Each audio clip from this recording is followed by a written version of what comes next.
Are we Tuskegee men or what? Sir, yes, sir!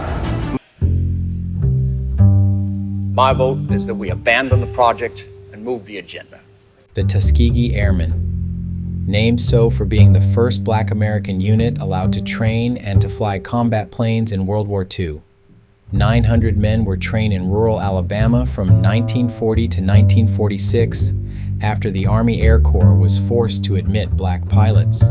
The Army Air Corps resisted the order and systematically forced many of the would-be pilots to wash out of the program. Today, February 5th, 2025, Harry Stewart Jr. passed away at the age of 100. He was part of the 332nd Fighter Group, the Tuskegee Airmen. Stewart earned the Distinguished Flying Cross for taking out 3 German planes during a dogfight on April 1st, 1945. He was also part of a team of 4 Tuskegee Airmen who won the U.S. Air Force Top Gun flying competition in 1949. But did not receive credit for the win until 10 years later.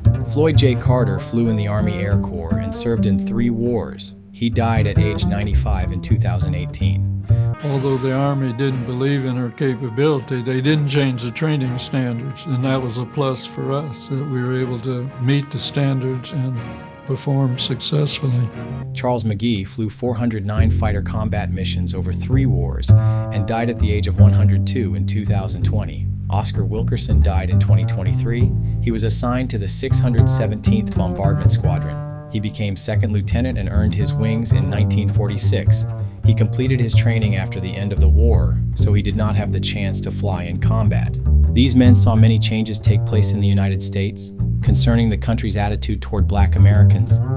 And yet, the deep-seated racism which is passed down from generation to generation has a ways to go before we can say we have completely washed that taste from our mouths. About 450 of the Tuskegee Airmen were deployed overseas, and 150 lost their lives in training or combat.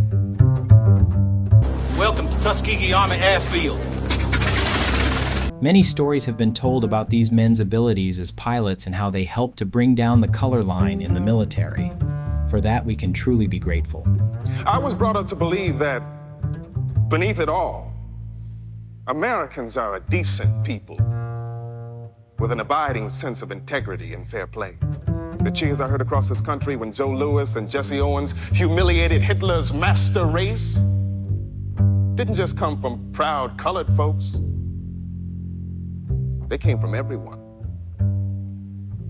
How are we to interpret that?